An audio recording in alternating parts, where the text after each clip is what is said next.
En étant sauvé d'un incendie par un pompier, le millionnaire est resté paralysé en voyant sa cicatrice, la même que son frère avait lorsqu'il a disparu il y a 18 ans. Le crépitement des flammes dévorait déjà les étages inférieurs du bâtiment lorsqu'Étienne Dufort réalisa qu'il n'avait plus aucune échappatoire. Le bureau dans lequel il se trouvait, au 10e étage, était plongé dans une épaisse fumée noire. La chaleur devenait insupportable et l'air irrespirable. Chaque seconde comptait, mais l'issue de secours était déjà inaccessible, bloquée par un mur de feu. Il toussa violemment, plaçant son bras devant son visage pour tenter de filtrer la fumée. Ses poumons le brûlaient. C'est peut-être ici que tout s'arrête, pensa-t-il brièvement, avant de secouer la tête, refusant de céder au désespoir. Il avait survécu à trop de crises pour se laisser abattre par un incendie. Il était Étienne Dufort, le magnate de l'immobilier, un homme qui avait bâti un empire à force de volonté. Mais face à cet enfer de flammes, tout son pouvoir semblait bien insignifiant. Juste à ce moment-là, un choc contre la porte le tira de ses pensées. « Monsieur, par ici !» Une silhouette en uniforme de pompier apparut soudain dans la brume épaisse. Le casque vissé sur la tête, une main tendue vers Étienne, le pompier avançait avec une détermination inébranlable. Étienne, bien qu'hésitant, attrapa cette main qui lui semblait être son seul espoir de survie. Le pompier l'entraîna rapidement vers la sortie. Étienne sentait la chaleur brûler sa peau à travers ses vêtements, mais la poigne ferme de l'homme le maintenait en mouvement, l'empêchant de céder à la panique. Ils descendirent en courant les escaliers de secours, entourés de flammes. Étienne peinait à respirer, ses forces l'abandonnaient.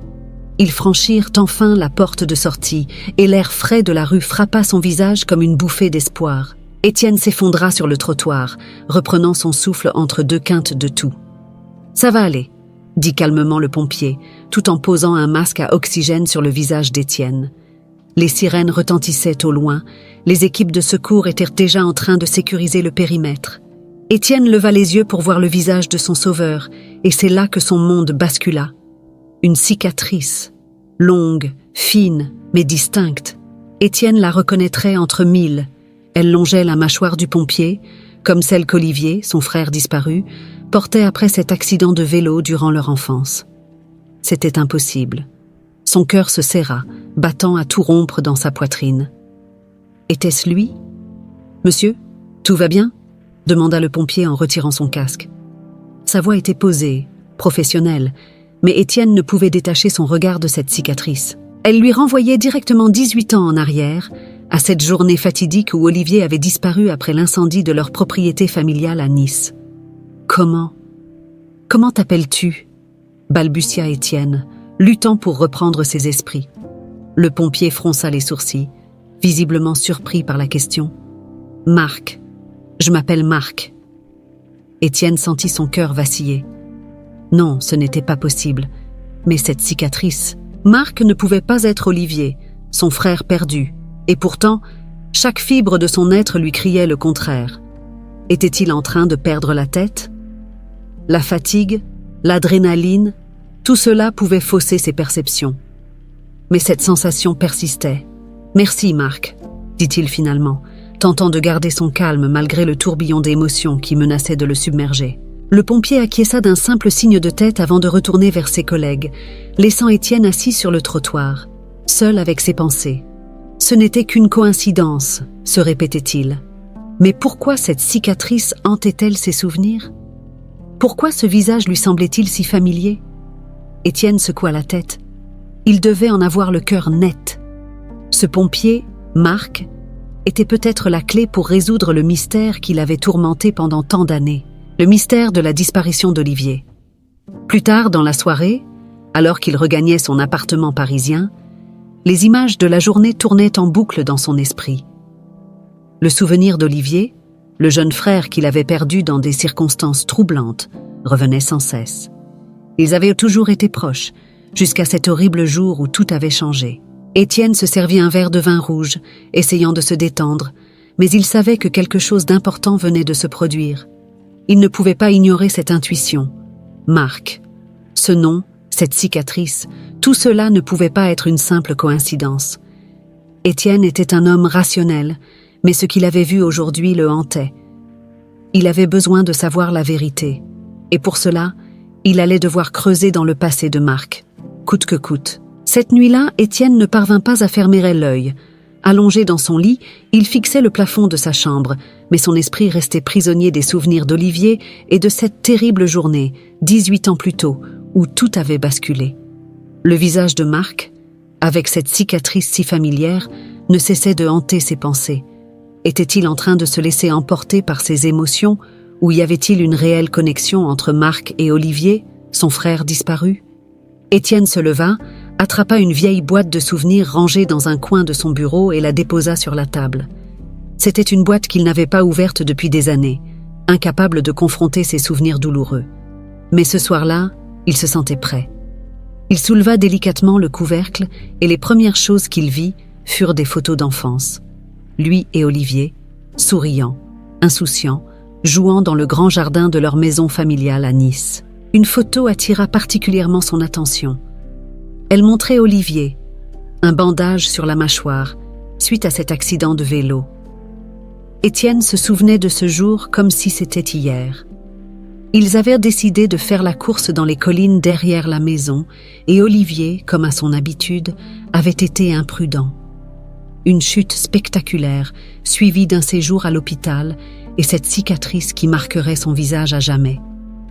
Étienne serra la photo entre ses doigts. Cette même cicatrice qu'il avait vue plus tôt aujourd'hui, sur le visage de Marc. Il ne pouvait pas ignorer cette ressemblance troublante. Mais cela pouvait-il être vrai?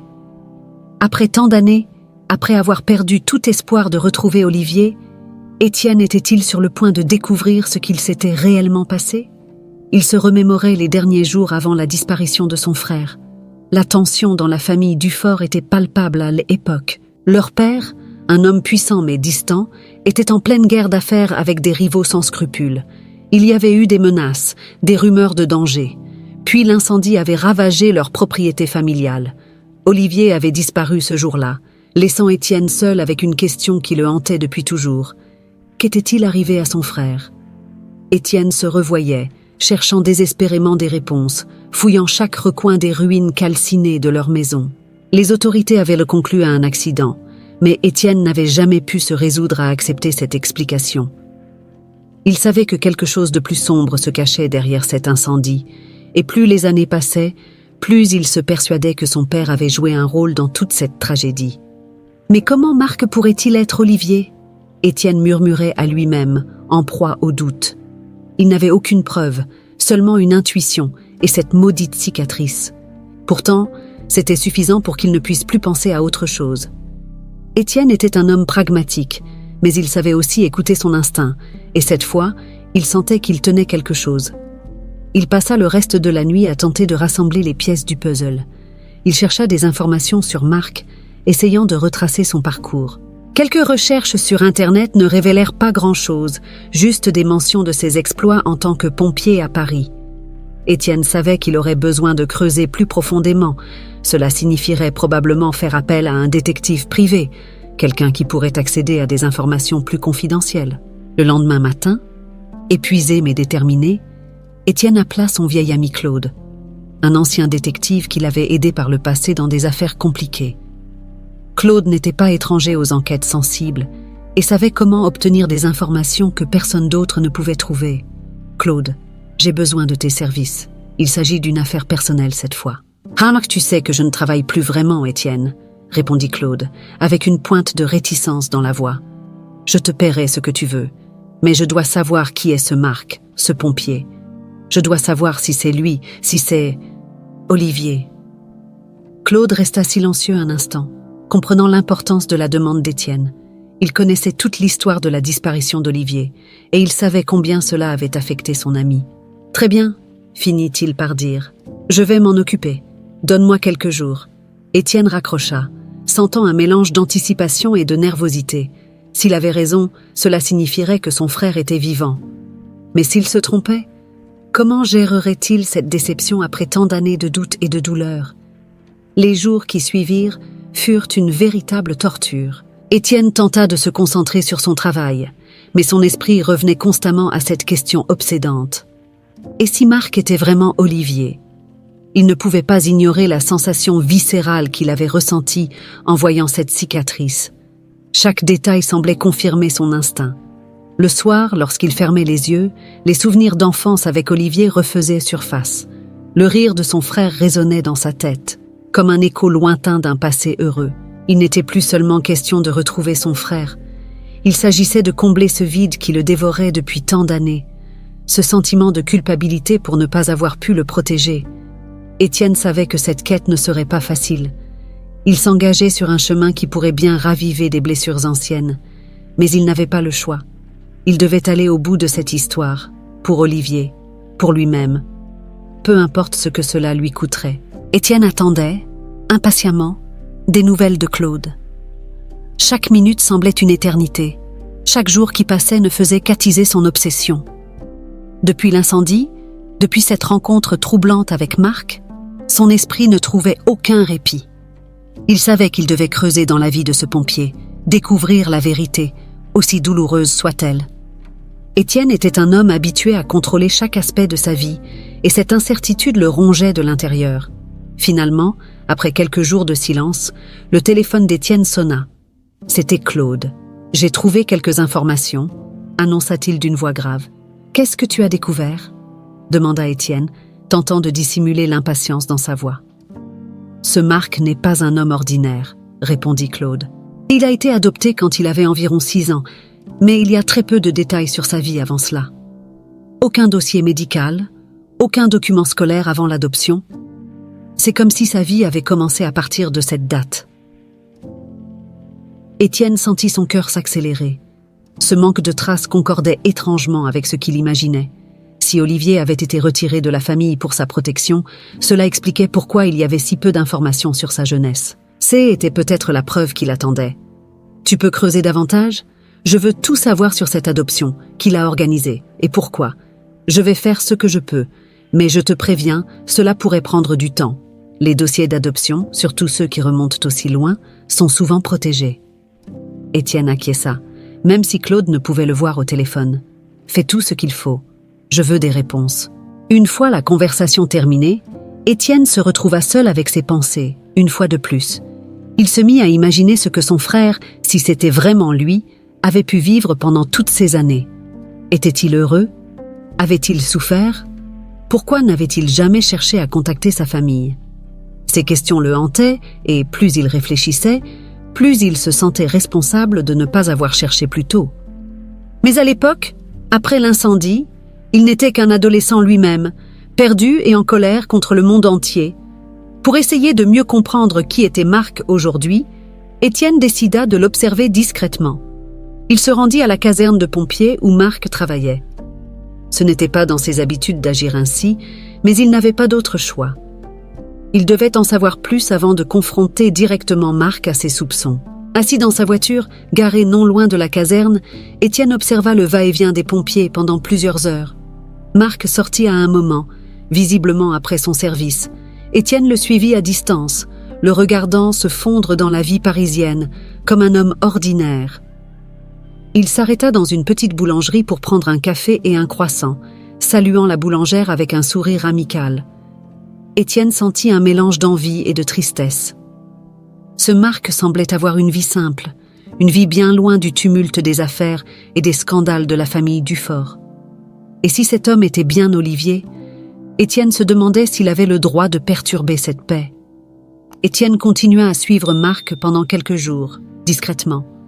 Chaque fois qu'il le voyait, son instinct lui disait qu'il ne se trompait pas. Marc agissait comme n'importe quel autre citoyen, mais il y avait des détails, un certain regard, une manière de se tenir, des gestes familiers, qui rappelaient à Étienne des souvenirs d'enfance partagés avec Olivier.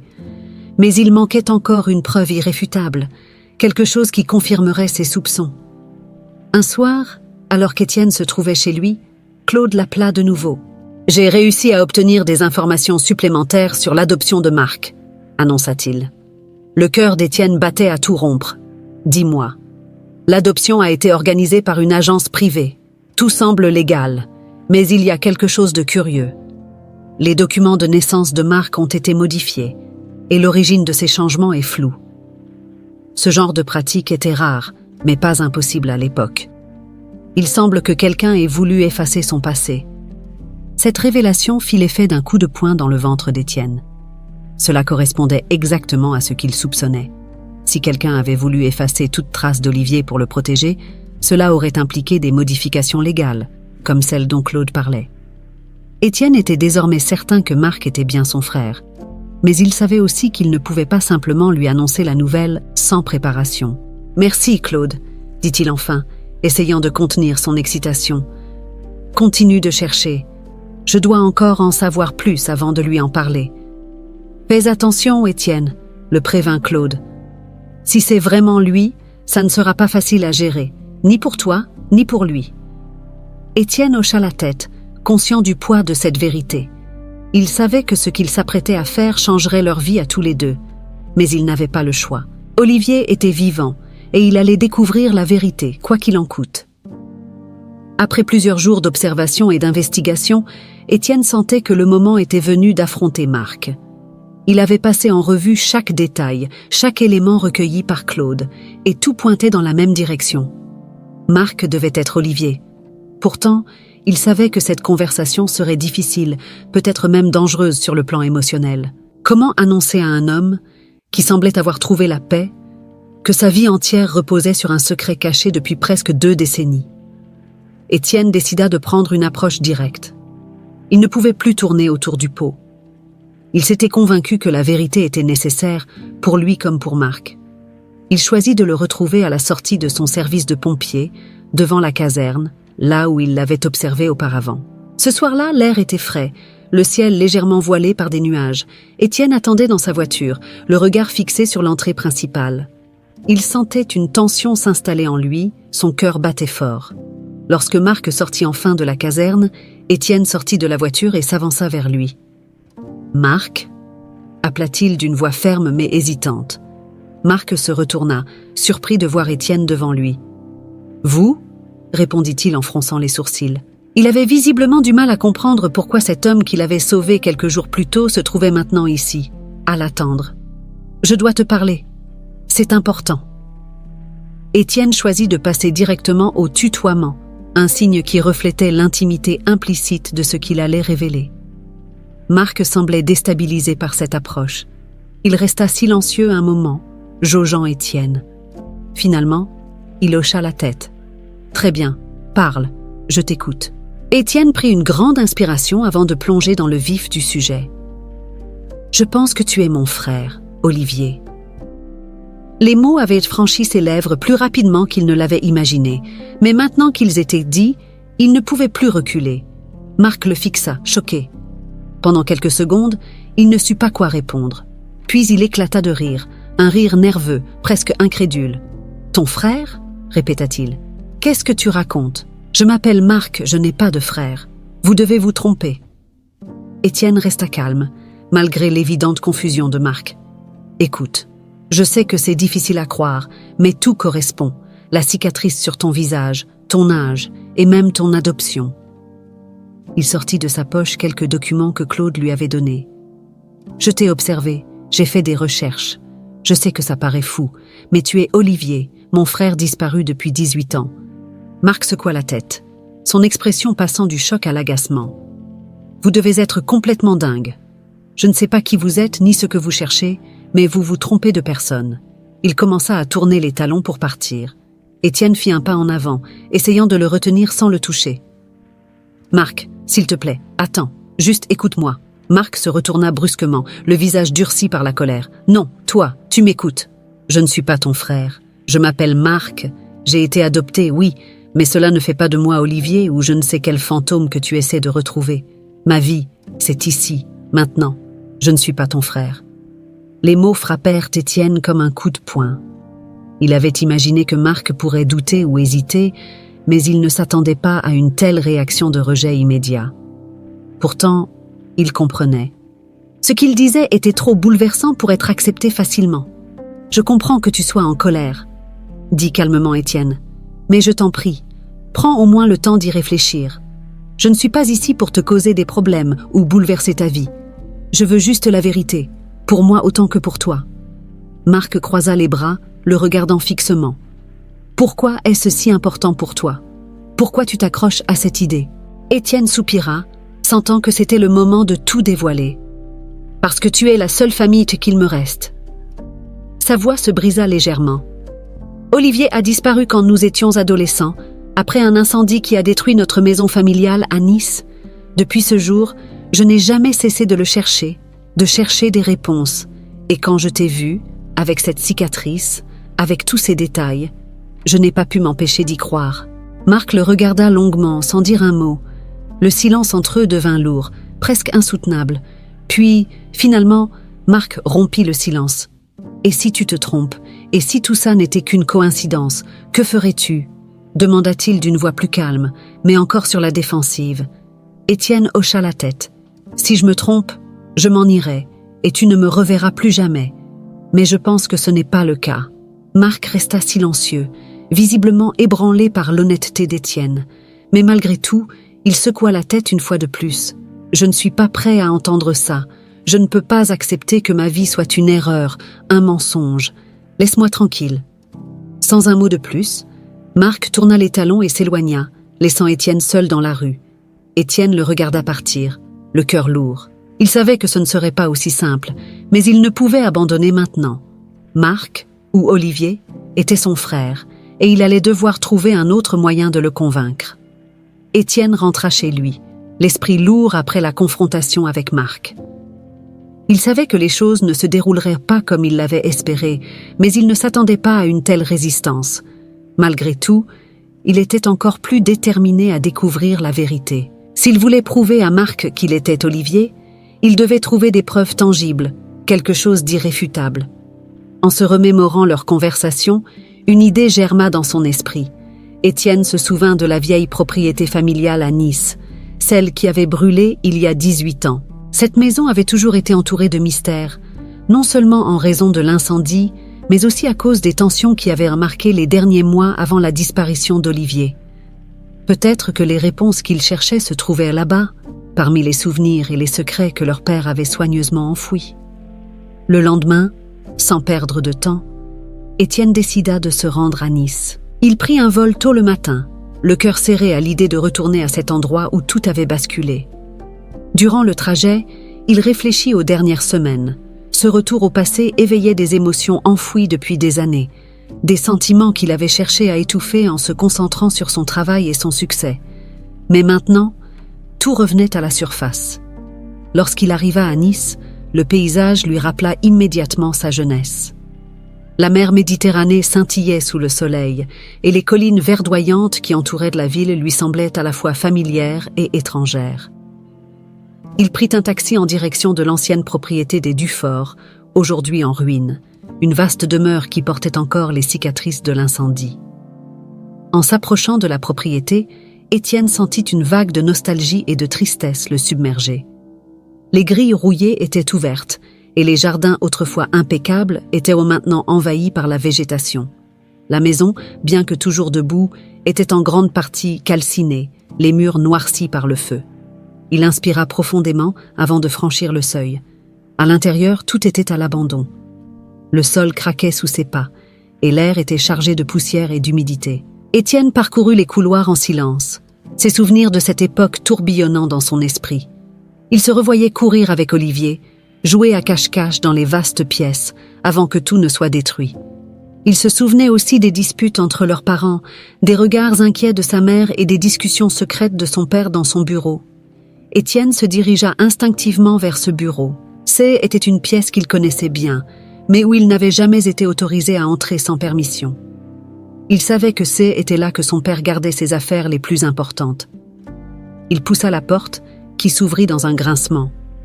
À l'intérieur, tout était figé dans le temps.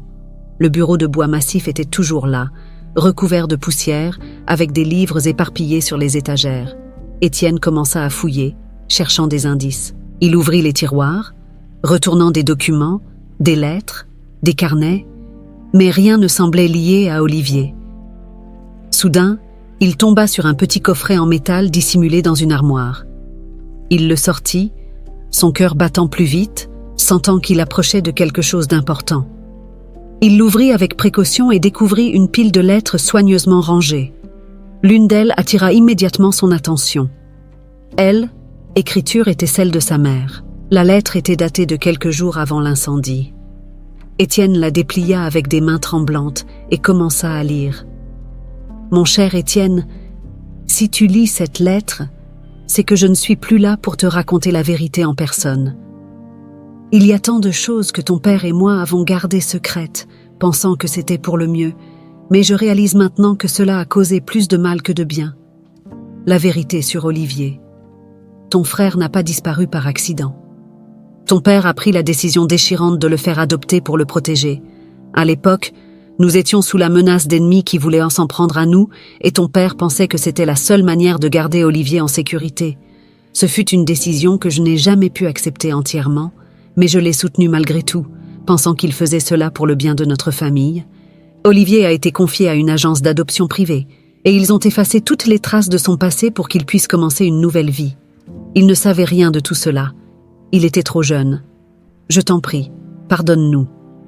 Si un jour tu le retrouves, dis-lui combien je l'aimais, combien il me manque chaque jour. » Étienne s'effondra sur la chaise derrière lui, incapable de continuer à lire. La lettre confirmait ses pires soupçons. Olivier n'avait pas simplement disparu. Il avait été retiré de leur vie délibérément. Tout cela pour le protéger.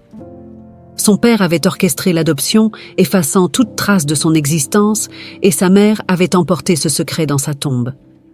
Il resta assis là, choqué par la vérité qui se dévoilait devant lui. Tout ce temps, tout ce chagrin, tout ce manque, c'était le fruit d'une décision de leurs parents. Étienne comprenait enfin pourquoi Olivier n'avait jamais cherché à les retrouver.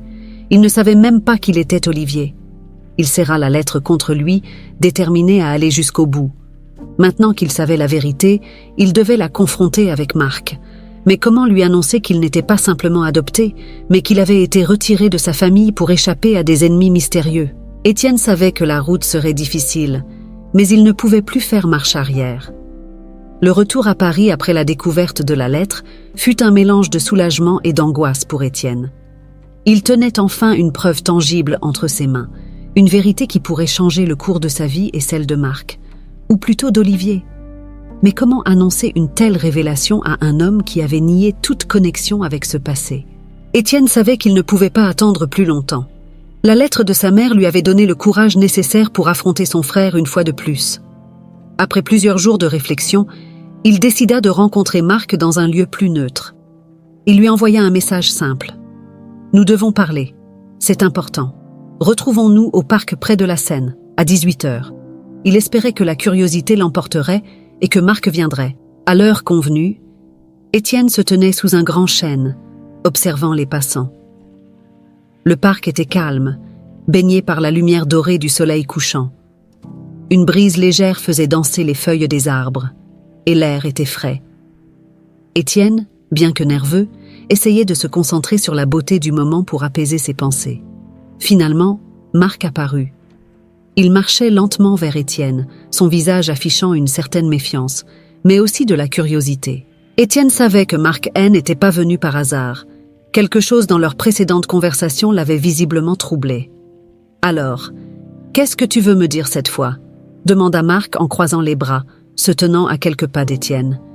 Étienne inspira profondément et sortit la lettre de sa poche.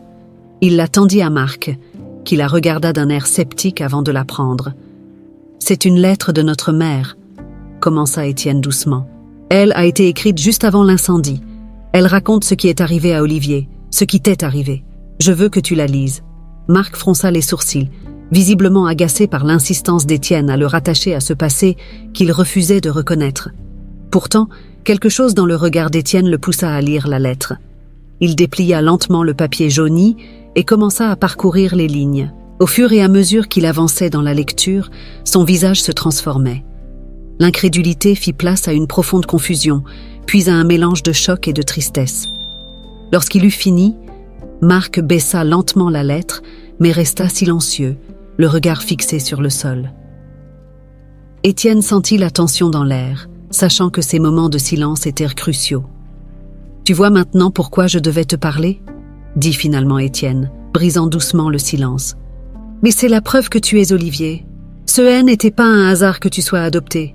Nos parents ont pris cette décision pour te protéger. » Marc secoua la tête, comme s'il luttait pour assembler les morceaux de cette histoire qu'il découvrait à peine. « Je ne sais pas quoi dire, » murmura-t-il enfin. « Tout ce que je croyais sur ma vie, est-ce que tout ça n'était qu'un mensonge ?» « Ce N n'était pas un mensonge, » répondit Étienne avec une voix pleine de compassion. « Tu as eu une vie, une autre vie, mais cela ne change pas qui tu es. Tu es Olivier Dufort, mon frère, et tout ce qui t'est arrivé, tout ce que tu es devenu, fait partie de cette histoire. » Marc releva les yeux, ses traits marqués par l'émotion. « Comment est-ce possible que je ne me souvienne de rien ?» demanda-t-il, sa voix brisée. « Je n'ai aucun souvenir de toi, ni de cette vie dont tu parles. » Étienne s'approcha lentement, posant une main rassurante sur l'épaule de son frère. « Tu étais très jeune quand tout ça est arrivé. Et selon ce que j'ai découvert, tu as subi un accident peu de temps après ton adoption, un accident qui a pu affecter ta mémoire. Peut-être que ces souvenirs sont enfouis quelque part en toi, ou peut-être qu'ils ne reviendront jamais. Mais ce n'est pas ce qui compte maintenant. Ce qui compte, c'est que tu connais la vérité. » Et Marc ferma les yeux, essayant de digérer ces informations. « Et maintenant ?» demanda-t-il d'une voix tremblante. « Qu'est-ce que tu attends de moi ?»« Rien » répondit doucement Étienne. « Je ne suis pas ici pour te forcer à accepter ce passé. Je voulais simplement que tu connaisses la vérité. Ce que tu fais de cette vérité, c'est à toi de décider. Si tu veux continuer ta vie comme Marc, je le respecterai. Mais si tu veux en savoir plus sur ta vie passée, sur notre famille, je serai là pour toi. » Le silence retomba entre eux, mais cette fois, il n'était plus aussi lourd. Marc resta immobile, le regard perdu dans le vide, essayant de trouver un sens à tout cela. Après quelques instants, il replia la lettre et la rendit à Étienne. « J'ai besoin de temps, » dit-il simplement. « Je ne sais pas quoi faire de tout ça, pas encore. » Étienne hocha la tête. « Prends tout le temps dont tu as besoin, je serai là, quand tu seras prêt. » Marc tourna les talons et s'éloigna lentement, laissant Étienne seul une fois de plus. Mais cette fois, Étienne ne se sentait plus aussi accablé. Il avait fait ce qu'il devait faire. La vérité était enfin dévoilée, et il savait que Marc ou Olivier finiraient par trouver sa voie, quelle qu'elle soit. Les jours qui suivirent la rencontre au parc furent marqués par une attente silencieuse pour Étienne. Il avait livré la vérité à Marc, mais il savait que son frère, ou du moins l'homme qu'il pensait être son frère, aurait besoin de temps pour digérer cette nouvelle réalité. Étienne respectait cela, mais chaque jour qui passait sans nouvelles de Marc lui pesait de plus en plus. Il continua de mener ses affaires comme à son habitude, mais ses pensées revenaient toujours à Marc. Étienne se demandait ce que son frère devait ressentir en ce moment. La révélation de son identité cachée avait dû être un choc monumental. Comment pouvait-on tout simplement intégrer une telle vérité après avoir vécu toute sa vie en pensant être quelqu'un d'autre? Une semaine passa sans aucun signe de Marc. Étienne commençait à se demander si son frère allait revenir vers lui, ou s'il avait décidé de laisser cette vérité derrière lui. Ce n'était pas la première fois qu'Étienne affrontait l'incertitude, mais celle-ci avait un poids émotionnel qu'il n'avait jamais connu. Il avait fait tout ce qui était en son pouvoir pour partager la vérité avec Marc, mais à présent, c'était à lui de choisir son chemin. Un matin, alors qu'Étienne terminait une réunion d'affaires dans un café parisien, son téléphone vibra. C'était un message de Marc. « Nous devons parler, ce soir, 19h, même endroit. » Le message était bref, mais il signifiait beaucoup pour Étienne. Il n'avait pas abandonné. Il voulait parler. Cela suffisait à réveiller une lueur d'espoir en lui. Toute la journée, Étienne se prépara mentalement à cette rencontre. Il savait que Marc avait probablement beaucoup de questions, mais il était également conscient que son frère pouvait encore rejeter cette nouvelle réalité. La perspective de perdre de nouveau Olivier, maintenant qu'il l'avait enfin retrouvé, était difficile à supporter. Pourtant, Étienne était prêt à accepter toute décision que Marc prendrait. À l'heure convenue, Étienne arriva de nouveau au parc près de la Seine. La lumière du soir donnait à la scène une atmosphère paisible, presque irréelle. Il s'assit sur le même banc où il s'était rencontré la dernière fois et attendit. Quelques minutes plus tard, il aperçut Marc, marchant d'un pas plus hésitant que la première fois. « Salut », dit Marc en s'asseyant à côté d'Étienne, sans toutefois le regarder directement. Il semblait nerveux, ses mains légèrement tremblantes. « Salut », répondit Étienne calmement. Il ne voulait pas brusquer les choses. Un long silence s'installa entre eux. Marc fixait l'eau qui coulait lentement dans la Seine, les lèvres serrées, comme s'il cherchait les mots justes pour commencer. Finalement, il prit une profonde inspiration. « J'ai beaucoup réfléchi, » dit-il. « À tout ce que tu m'as dit, à cette lettre, à ce que ça signifie pour moi, et je ne sais toujours pas comment je dois réagir. » Étienne hocha la tête, compréhensif. « Je comprends, c'est beaucoup à encaisser. » Marc continua, sa voix plus posée. « Toute ma vie, je me suis construit autour de cette identité. Marc, le pompier, l'homme qui a été adopté par une famille aimante. J'ai mes amis, ma routine, tout ce que je suis aujourd'hui repose sur cette vie. Alors, apprendre que je suis quelqu'un d'autre, que j'ai une famille, un passé que j'ai complètement oublié, c'est terrifiant. » Étienne sentit une pointe de tristesse percer son cœur en entendant les mots de Marc. Il savait à quel point cette vérité bouleversait tout. « Je ne te demande pas de tout accepter d'un coup, » dit-il doucement. « Je voulais juste que tu saches la vérité. Ce que tu fais avec cette vérité, c'est toi qui décides. » Marc se tourna enfin vers lui, ses yeux cherchant ceux de son frère. « J'ai lu la lettre encore et encore depuis notre rencontre, et chaque fois, je me pose la même question. Pourquoi n'ai-je jamais cherché à me souvenir de ce passé ? Pourquoi n'ai-je jamais eu de flash, de souvenirs enfouis ? Et si je ne suis pas censé me souvenir de tout ça ? » Étienne prit une profonde respiration. Peut-être que ton esprit t'a protégé. Peut-être que l'accident dont parle la lettre a bloqué ses souvenirs parce qu'ils étaient trop douloureux. Mais que tu t'en souviennes ou non, ça ne change pas le fait que tu es Olivier. Tu as été adopté, oui, mais cela ne veut pas dire que ton passé a disparu. Marc resta silencieux, ses pensées visiblement tourmentées par cette dualité. « Je ne sais pas si je peux être Olivier, » murmura-t-il enfin. « Tout ce que je connais, c'est ma vie actuelle. C'est là que je suis à l'aise, là que je me sens moi-même. » Étienne comprenait la profondeur de ce dilemme. Il savait que Marc ne voulait pas renoncer à ce qu'il avait construit. Mais il voulait aussi qu'il sache que ce passé, aussi lointain soit-il, faisait partie de lui. « Tu n'as pas à être Olivier si tu ne le veux pas, » dit Étienne avec douceur. « Mais tu peux être Marc tout en sachant d'où tu viens. Ce n'est pas l'un ou l'autre. Tu peux choisir la vie que tu as aujourd'hui, mais en sachant que tu as une famille qui t'a toujours cherché, qui t'a toujours aimé. » Marc se tut de nouveau, réfléchissant aux paroles d'Étienne. Après un long moment, il leva les yeux vers son frère. « Je vais avoir besoin de temps pour tout ça, mais je ne veux pas couper les ponts, je veux comprendre.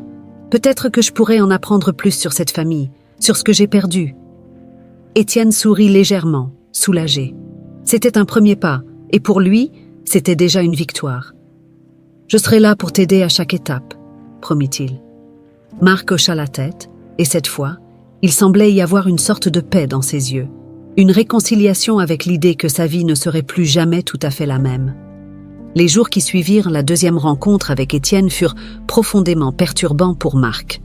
Il continuait à mener sa vie de tous les jours, mais quelque chose avait changé. Chaque matin, en enfilant son uniforme de pompier, il se demandait s'il jouait un rôle, s'il était vraiment la personne qu'il pensait être. Il avait passé toute sa vie en tant que Marc, le pompier, l'homme adopté par une famille aimante. Mais maintenant, il était confronté à l'idée que tout cela, haine, était qu'une partie de son histoire. Il n'avait jamais ressenti le besoin de questionner ses origines.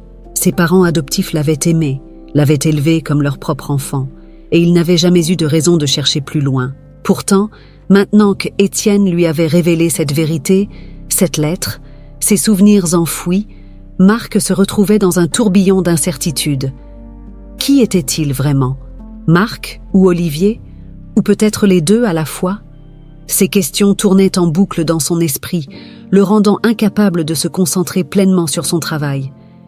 Il parlait peu de ses tourments intérieurs à ses collègues, préférant garder ses réflexions pour lui-même. Cependant, ceux qui le côtoyaient au quotidien remarquaient que quelque chose n'allait pas. Un soir, après une longue journée à la caserne, Marc se retrouva à errer dans les rues de Paris. Il marchait sans but précis, essayant de trouver du sens à tout ce qu'il avait appris.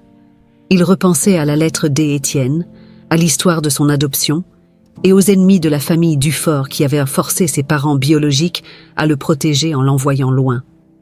Une partie de lui voulait rejeter tout cela, se convaincre qu'il était Marc, point final. Mais l'autre partie, celle qui résonnait avec les mots de la lettre, le poussait à creuser plus profondément. Il finit par s'arrêter devant une petite église, son architecture ancienne se détachant contre le ciel nocturne. Sans trop y réfléchir, il entra et s'assit sur un banc, seul dans le silence du lieu. Il n'était pas un homme particulièrement religieux, mais à cet instant, il avait besoin de calme, de réfléchir sans distraction. « Qui suis-je » murmurait-il pour lui-même. La question semblait si simple, mais elle prenait une nouvelle dimension après tout ce qu'il avait appris. Pendant des heures, Marc resta là, assis, à penser à sa vie, à ses choix, à ce que cela signifiait maintenant qu'il connaissait la vérité. Il se demandait si cela changerait vraiment quelque chose. Après tout, il avait déjà construit une vie, un chemin qu'il aimait et respectait. Mais cette idée de faire partie de la famille Dufort, d'avoir un frère qui avait passé tant d'années à le chercher, ne pouvait être ignorée. Le lendemain, il décida de parler à quelqu'un de confiance. Il se rendit chez Luc, un de ses amis les plus proches, quelqu'un qui le connaissait depuis longtemps, avant même qu'il ne devienne pompier. Luc vivait dans un petit appartement près de Montmartre, et lorsque Marc frappa à sa porte ce matin-là, il fut accueilli avec un sourire chaleureux. « Marc, entre, je t'attendais pas si tôt. » Marc entra, essayant de masquer son malaise. Mais Luc, comme toujours, sentit immédiatement que quelque chose n'allait pas. « Qu'est-ce qui se passe ? Tu as l'air préoccupé. » Marc s'assit sur le canapé, hésitant à commencer la conversation. Mais il savait que s'il y avait bien quelqu'un à qui il pouvait parler en toute honnêteté, c'était Luc. « Il y a quelque chose dont je dois te parler, et ça me travaille depuis des jours. » Commença Marc. « C'est compliqué, et je ne sais pas par où commencer. » Luc s'assit en face de lui, l'air attentif. « Prends ton temps, je t'écoute. » Marc inspira profondément avant de se lancer. « Tu te souviens que j'ai toujours su que j'avais été adopté, n'est-ce pas ? Mais je n'avais jamais vraiment cherché à en savoir plus sur ma famille biologique, jusqu'à récemment. » Luc acquiesça. « Oui, je me souviens que tu n'en parlais jamais beaucoup. Mais pourquoi ça te tracasse maintenant ?» Marc raconta alors toute l'histoire à Luc, la rencontre avec Étienne, la cicatrice, la lettre de leur mère, et la possibilité qu'il soit en réalité Olivier Dufort, le frère disparu depuis des années. À mesure qu'il parlait, il sentait le poids de ses pensées s'alléger un peu. Luc écoutait en silence, hochant la tête de temps en temps, mais sans jamais l'interrompre. « Et maintenant, je ne sais plus qui je suis », conclut Marc, sa voix tremblant légèrement. « J'ai l'impression d'avoir vécu une vie qui n'était qu'une moitié de moi-même. » Luc le regarda avec compassion. « Marc ou Olivier, peu importe comment tu veux te faire appeler, tu restes la même personne. Ce n'est pas parce que tu apprends quelque chose de nouveau sur ton passé que cela efface tout ce que tu as vécu jusqu'à maintenant. Ta vie, elle est réelle, tout comme ce que tu es aujourd'hui. Mais ça ne veut pas dire que tu ne peux pas explorer ce passé, voir comment il peut enrichir ta vie. » Les mots de Luc résonnèrent en Marc. Il n'avait pas besoin de choisir entre Marc et Olivier. Peut-être que les deux identités pouvaient coexister. Il n'était pas obligé de rejeter son passé pour embrasser l'avenir, ni de renoncer à ce qu'il avait construit pour retrouver ce qu'il avait perdu. « Je suppose que je peux essayer de comprendre tout ça ?» dit Marc après un long silence. « Mais ça va prendre du temps. » Luc lui sourit, posant une main amicale sur son épaule. « Tu as tout le temps qu'il te faut, mon ami, et je serai là pour toi. » Ce soir-là, Marc rentra chez lui, plus apaisé. Il n'avait pas toutes les réponses, mais pour la première fois depuis longtemps, il se sentait prêt à explorer ces deux facettes de lui-même. Marc ou Olivier, peu importait. Ce qui comptait, était de découvrir qui il voulait être à partir de maintenant. Après avoir pris la décision d'explorer son passé, Marc ou Olivier, comme il commençait à s'habituer à s'appeler intérieurement, contacta Étienne. Ils convinrent de se rencontrer dans un café discret du centre de Paris. Marc avait passé les derniers jours à réfléchir, à peser le pour et le contre, et il était désormais prêt à en apprendre davantage sur sa famille biologique. Lorsque Marc entra dans le café, il repéra Étienne assis à une table près de la fenêtre. Son frère leva les yeux et lui adressa un sourire chaleureux, visiblement soulagé de le voir. Marc s'approcha et s'assit en face de lui. Je suis content que tu sois venu, dit Étienne sincèrement. Marc hocha la tête. Moi aussi. J'ai beaucoup réfléchi et je pense que je suis prêt à en savoir plus sur notre famille, sur ce qui s'est passé. Étienne sourit, visiblement ému. Je suis là pour répondre à toutes tes questions. Je veux que tu saches tout ce que je sais. Ils commandèrent des cafés et la conversation commença doucement. Étienne raconta des souvenirs d'enfance, des anecdotes sur leurs parents, sur la maison familiale à Nice, sur les moments heureux qu'ils avaient le partagé avant que tout ne bascule. Marc écoutait attentivement, essayant de faire renaître en lui des bribes de souvenirs, mais rien ne lui revenait. Malgré cela, il appréciait d'entendre ces histoires, de se connecter à une partie de lui-même qu'il découvrait à peine. Nos parents étaient des gens formidables, poursuivit Étienne. Maman était douce et aimante, toujours prête à nous soutenir. Papa était plus strict, mais il nous aimait profondément. Il voulait simplement nous protéger. Marc hésita avant de poser la question qui le taraudait depuis le début. Étienne, tu as mentionné que nos parents avaient des ennemis, que mon adoption était pour me protéger. De qui s'agissait-il?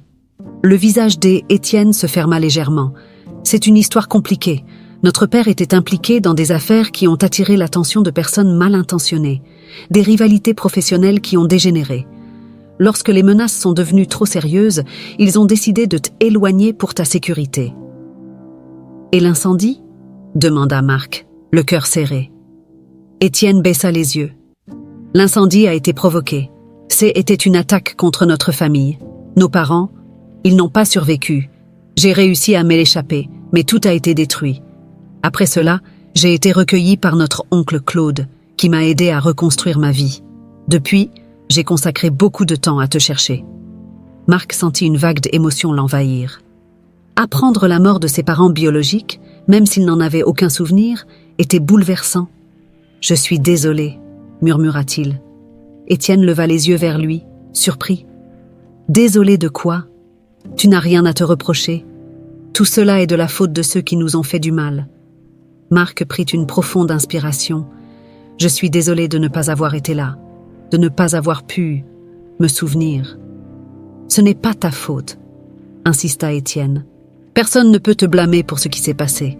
L'important, c'est que nous soyons réunis maintenant. » Un silence s'installa entre eux, rempli de non-dits et d'émotions complexes. Marc brisa finalement le silence. « J'aimerais visiter la maison familiale. Même si elle est en ruine, je pense que cela pourrait m'aider à comprendre, à me reconnecter avec ce passé. » Étienne acquiesça. « Bien sûr, je peux organiser cela. Ce sera difficile, mais je pense que c'est une bonne idée. » Ils passèrent le reste de la journée à discuter, à partager des souvenirs et des espoirs pour l'avenir. Plus ils parlaient, plus Marc se sentait connecté à Étienne. Une fraternité naissait, non pas basée sur des souvenirs communs, mais sur une volonté mutuelle de construire un lien solide. Quelques jours plus tard, ils se rendirent ensemble à Nice. La route jusqu'à la vieille propriété fut empreinte de silence contemplatif. Lorsque la voiture s'arrêta devant les grilles rouillées, Marc ressentit un frisson parcourir son échine. La maison, bien que délabrée, conservait une aura majestueuse. Ils entrèrent sur le domaine, marchant lentement vers la bâtisse. Étienne guidait Marc, lui montrant les endroits clés, le jardin où il jouait, l'arbre sous lequel il se racontait des histoires, le petit pont sur le ruisseau. « C'est ici que tu es tombé et que tu t'es fait cette cicatrice », dit Étienne en souriant légèrement, pointant du doigt une pierre plate près du ruisseau. Marc toucha instinctivement la cicatrice sur son visage. « Je ne me souviens toujours de rien », avoua-t-il frustré. « Ce n'est pas grave », le rassura Étienne. « Le but n'est pas de forcer les souvenirs, mais de te permettre de ressentir, de te reconnecter à cet endroit. » Ils entrèrent dans la maison, parcourant les pièces vides. Marc observait chaque détail, espérant qu'un élément déclenche un souvenir, mais tout restait flou. Malgré cela, il ressentait une étrange familiarité, une sensation d'appartenance qu'il ne pouvait expliquer. Au bout d'un moment, ils s'assirent sur les marches de l'entrée, regardant le soleil se coucher sur la propriété. Marc tourna la tête vers Étienne. « Merci de m'avoir amené ici. Même si je ne me souviens pas, je sens que c'est important pour moi. » Étienne sourit. « Je suis heureux que tu le ressentes ainsi. Peut-être que le temps t'aidera à reconnecter les pièces du puzzle, mais même si ce n'est pas le cas, nous pouvons créer de nouveaux souvenirs ensemble. Marc hocha la tête, apaisé. Oui, je le veux. Je veux que nous apprenions à nous connaître, en tant que frères. Ce moment marqua un tournant pour eux. Ce N était plus seulement une quête de vérité ou de souvenirs perdus, mais le début d'une nouvelle relation, d'une nouvelle famille recomposée par le destin. Le voyage à Nice avait laissé une impression profonde sur Marc. Bien qu'il n'ait pas retrouvé ses souvenirs d'enfance, il avait ressenti une sorte de paix, une connexion avec le passé qu'il n'avait jamais connu auparavant. Cette visite l'avait aussi rapproché d'Étienne, et pour la première fois depuis leur rencontre, il commençait à accepter l'idée qu'il faisait partie de cette famille, qu'il était Olivier Dufort. De retour à Paris, Marc s'efforçait de jongler entre son identité de pompier et la découverte de ses racines. Il prenait régulièrement des nouvelles d'Étienne, et les deux frères commençaient à tisser une relation plus solide. Cependant, une part de lui restait toujours réticente à embrasser pleinement cette nouvelle réalité. Le poids de son passé et la peur de perdre ce qu'il avait construit comme Marc étaient toujours présents. Un soir, alors qu'il finissait son service à la caserne, il reçut un appel d'Étienne. Il y avait une urgence dans sa voix, une tension inhabituelle. « Marc, il faut que je te voie tout de suite. Je suis chez moi. » Marc n'avait jamais entendu Étienne aussi préoccupé. Il se précipita chez son frère, son esprit envahi de pensées inquiétantes. En arrivant à l'appartement d'Étienne, il fut accueilli par une atmosphère lourde et tendue. « Que se passe-t-il » demanda Marc en entrant. Étienne se leva de sa chaise, visiblement nerveux. « J'ai reçu des nouvelles inquiétantes. Je n'ai pas voulu t'inquiéter avant, mais j'ai continué à creuser dans notre passé, et j'ai découvert quelque chose de sérieux. » Marc fronça les sourcils, perplexe. « De quoi parles-tu » Étienne prit une profonde inspiration avant de répondre. « Les personnes qui étaient responsables de l'incendie, les ennemis de notre père, ils sont encore actifs. Je pensais que tout cela appartenait au passé, mais il semblerait qu'ils n'ont jamais cessé de surveiller la famille Dufort. Et maintenant que tu es de retour dans ma vie, ils pourraient te voir comme une menace. » Le cœur de Marc se serra. Cette nouvelle changeait tout. Il avait à peine eu le temps de s'adapter à l'idée d'être Olivier Dufort, et maintenant, il apprenait qu'il était peut-être en danger simplement à cause de son lien avec cette famille. « Comment sais-tu ça » demanda-t-il, essayant de comprendre l'ampleur de la situation. « J'ai reçu des informations de la part de contacts qui travaillent encore dans le domaine de la sécurité. Apparemment, certains de ces individus surveillent toujours les membres de notre famille, et ils ont été informés que tu es revenu. » Étienne marqua une pause, visiblement mal à l'aise. « Je ne voulais pas te le dire tout de suite, car je savais que tu avais déjà du mal à accepter tout cela. Mais maintenant, je pense que tu as le droit de savoir. » Marc resta silencieux un moment, assimilant cette nouvelle. Il se sentait partagé entre la colère, la peur et l'incompréhension. « Et qu'est-ce que tu veux que je fasse » demanda-t-il finalement. « Je ne peux pas simplement disparaître, Étienne. J'ai une vie ici, des responsabilités. » Étienne hocha la tête, conscient de la complexité de la situation. « Je sais, et je ne te demande pas de tout quitter. Je veux juste que tu sois prudent. Nous devons être préparés au cas où ces gens décideraient de s'en prendre à toi. » Marc soupira profondément, sentant une pression immense peser sur ses épaules. « J'ai passé toute ma vie à essayer de construire quelque chose de solide. Maintenant, j'apprends que cette vie est en danger à cause d'un passé dont je ne me souviens même pas. »« Je suis désolé, » murmura Étienne. « Je n'ai jamais voulu que tu sois impliqué dans tout cela.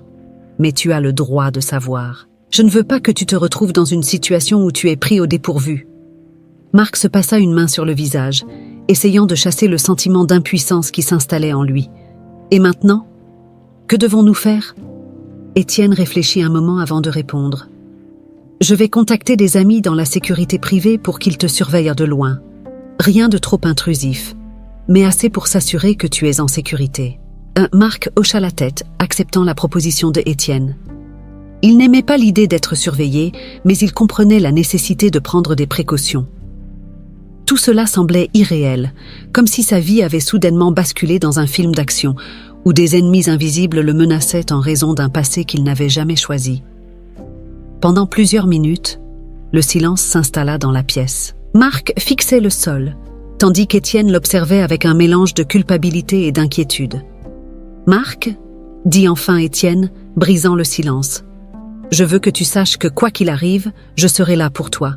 Je sais que tout cela est difficile à accepter, mais nous sommes frères et nous allons affronter tout cela ensemble. » Marc leva les yeux vers lui, reconnaissant. « Merci, je suppose que je n'ai pas vraiment le choix. » Étienne sourit doucement. « On a toujours le choix, mais je crois que tu as déjà choisi, en décidant de me laisser entrer dans ta vie. » Les deux frères restèrent là, dans l'appartement, prenant conscience que leur lien, bien que fragile, était plus fort que jamais.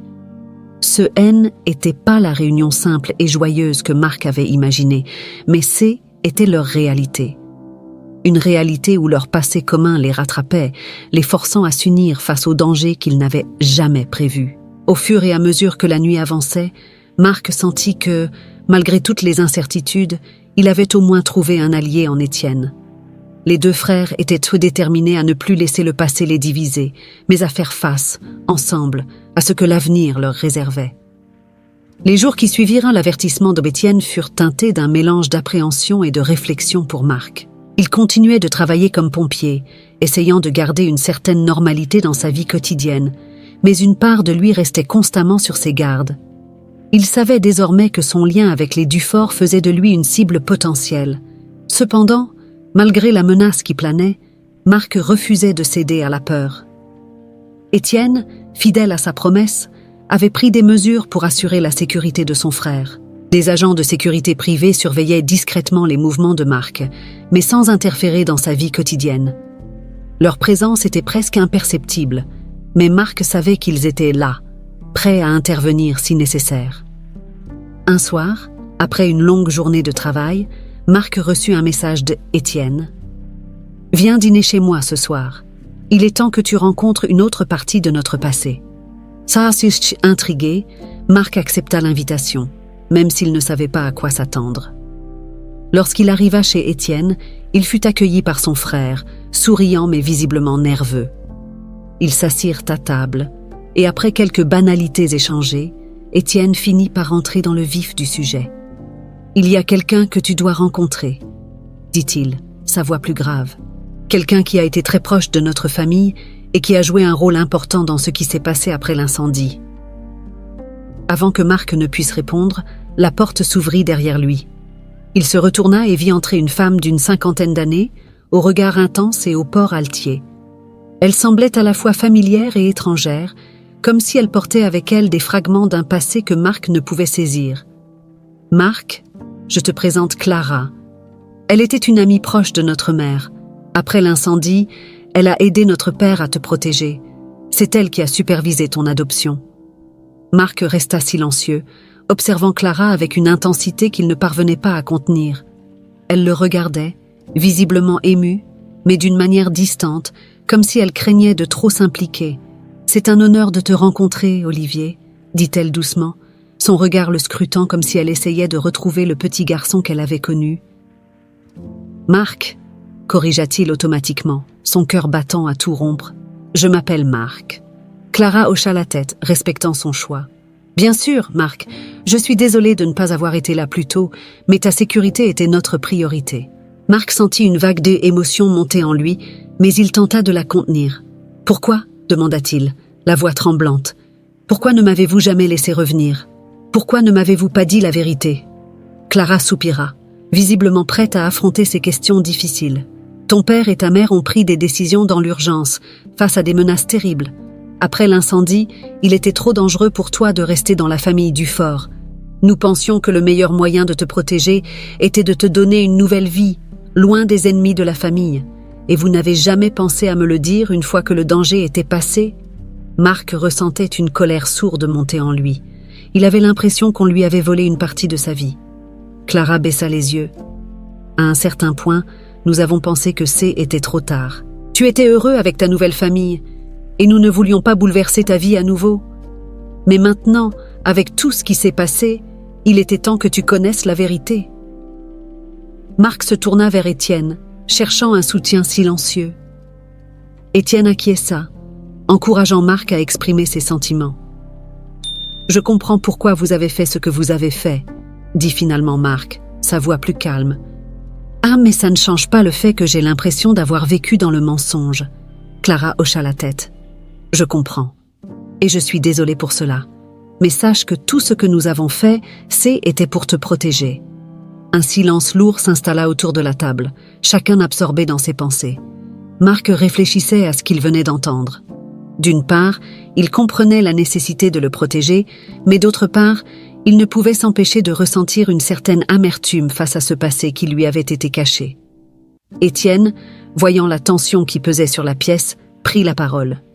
« Ce que je veux que tu saches, Marc, c'est que peu importe ce que tu choisis de faire à partir de maintenant, tu auras toujours une place dans cette famille. Je sais que c'est beaucoup à encaisser, mais tu n'as pas à affronter cela seul. » Marc fixa son frère et sentit un poids se lever de ses épaules. Pendant longtemps, il avait eu peur de ce que cette nouvelle identité signifiait pour lui. Mais maintenant, il comprenait qu'il n'était pas obligé de tout embrasser d'un coup. Il pouvait avancer à son propre rythme, découvrir cette nouvelle partie de lui-même tout en restant fidèle à ce qu'il avait construit en tant que Marc. « Merci, dit-il enfin. Je ne sais pas ce que l'avenir me réserve, mais je suis prêt à apprendre à vous connaître, toi et notre histoire. » Étienne sourit, soulagé par la décision de son frère. « C'est tout ce que je demande. Le reste viendra avec le temps. » Marc se leva, prêt à partir. Il serra la main de Clara, reconnaissant, malgré la douleur que ces révélations avaient provoquée. En sortant de l'appartement, Marc regarda les lumières de Paris briller dans la nuit. Il ne savait pas exactement où ce chemin le mènerait, mais une chose était certaine, il n'était plus seul. Et avec Étienne à ses côtés, il sentait qu'il pouvait affronter le passé tout en construisant un nouvel avenir.